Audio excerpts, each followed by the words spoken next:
নমস্কার বন্ধুরা, কেমন আছেন আপনারা সবাই? আশা করছি সবাই খুব ভালো আছেন। আজকে চলে এসেছি নতুন আরও একটি ভিডিও নিয়ে আপনাদের মাঝে। আজকের রেসিপিটি হচ্ছে ঢ্যাঁড়সের একটি রেসিপি। সর্ষে ভেন্ডি বানাবো আজকে। তো তার জন্য উপকরণ হিসেবে লাগবে হচ্ছে ভেন্ডি। অবশ্যই দেখুন, আমি ভেন্ডিগুলোকে এইভাবে কেটে নিয়েছি, ভালো করে ধুয়ে তারপর এইভাবে কেটে নিয়েছি।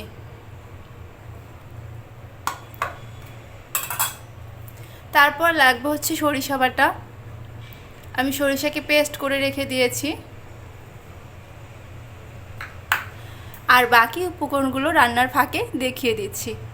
তো চলুন বন্ধুরা, চলে যাচ্ছি মূল রান্নায়। তো প্রথমেই উনুনে কড়াই বসিয়ে দিয়েছি। এখন তেল দিয়ে দেব। আমি সরিষার তেল ব্যবহার করছি।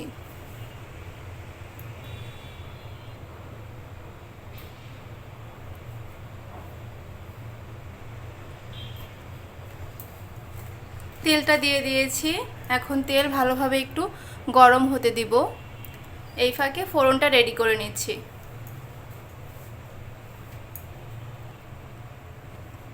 বন্ধুরা, তেল গরম হয়ে গেছে, এখন ফোড়ন দিয়ে দিব। ফোড়নের জন্য আমি নিয়েছি একটা শুকনো লঙ্কা, মাঝখান থেকে চিড়ে নিয়েছি, আর নিয়েছি গোটা সর্ষে। এটা ফোড়নে দিয়ে দিচ্ছি।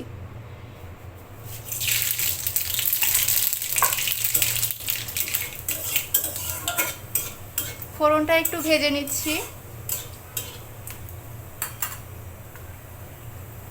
ফোড়নটা ভাজা হয়ে গেছে, এখন ভেন্ডিগুলোকে দিয়ে দেব।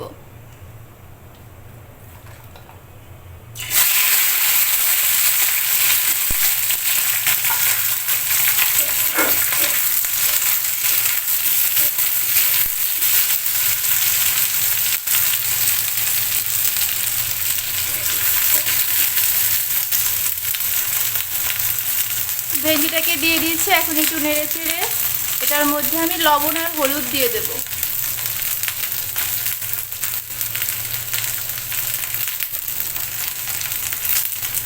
লবণ দিয়ে দিচ্ছি। যেহেতু আমি সরিষা বাটার মধ্যে সামান্য পরিমাণ লবণ ব্যবহার করেছি, সেই কারণে লবণটা একটু বুঝে দেবেন।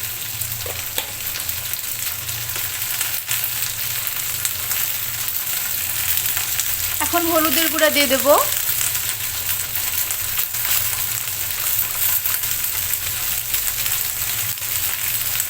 লবণ হলুদের গুঁড়া দিয়ে দিয়েছি। এখন ভালো করে মিশিয়ে নেব।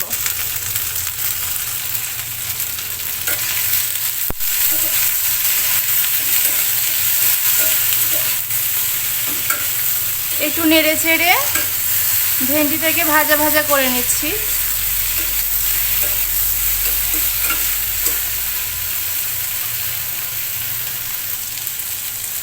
দেখুন, আমি ফোড়নের উপর ভেন্ডিগুলোকে ভালো করে ভেজে নিয়েছি। 2 থেকে 3 মিনিট আমি এভাবে ভেজে নিয়েছি। এখন আমি সামান্য পরিমাণ জল ব্যবহার করব এটার মধ্যে। দিয়ে দিচ্ছি একটু জল। খুব বেশি লাগবে না, অল্প পরিমাণে দিব।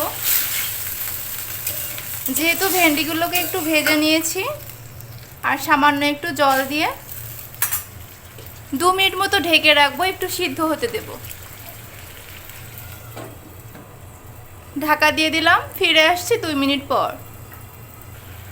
বন্ধুরা, ভেন্ডিটা সিদ্ধ হচ্ছে। এই ফাঁকে আমি 2টা কাঁচামরিচ ফালি করে রেখেছি, সেটা দিয়ে দিচ্ছি। আমি ঝালটা অল্পই দিচ্ছি, কারণ আমি সরিষা বাটার সময় 2টা মরিচ সরিষার সঙ্গে একসঙ্গে বেটে নিয়েছি, তাই বেশি ঝাল দিলাম না। তো ঢাকা দিয়ে ফিরে আসছি। ভেন্ডিটা সিদ্ধ হওয়ার জন্য একটু সময় লাগবে। 2 মিনিট হয়ে গেছে। এখন ঢাকনাটা খুলে দেখাচ্ছি।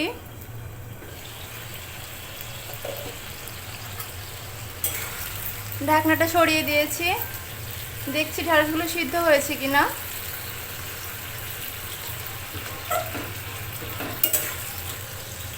ঢ্যাঁড়সগুলো সিদ্ধ হয়ে গেছে।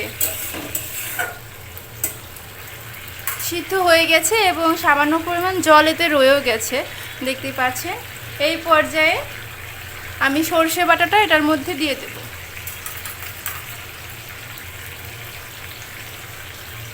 সরিষা বাটা এটা এখন দিয়ে দেব।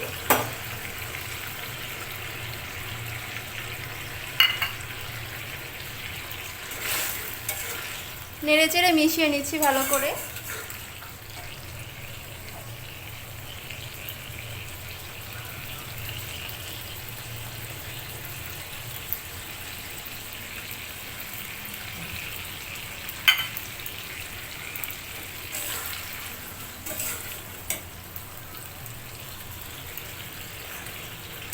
বন্ধুরা, রান্নাটা কিন্তু খেতে খুবই সুস্বাদু হয়, আর এটাতে উপকরণ হিসেবে খুবই সামান্য কিছু উপকরণ লাগে, আর সেটা সবসময় আমাদের ঘরে থাকেই।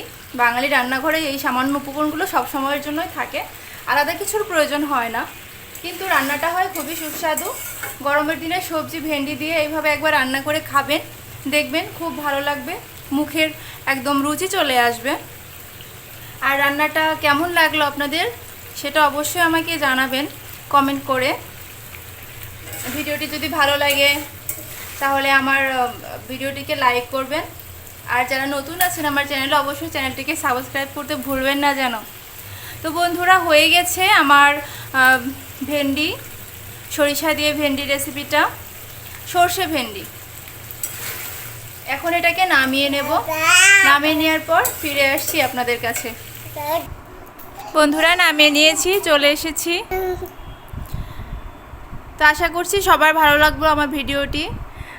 সবাই ভালো থাকবেন, সুস্থ থাকবেন। আপনাদের মাঝে আবার আসবো নতুন কোনো ভিডিও নিয়ে। এতক্ষণ আমার সঙ্গে থাকার জন্য ধন্যবাদ সবাইকে।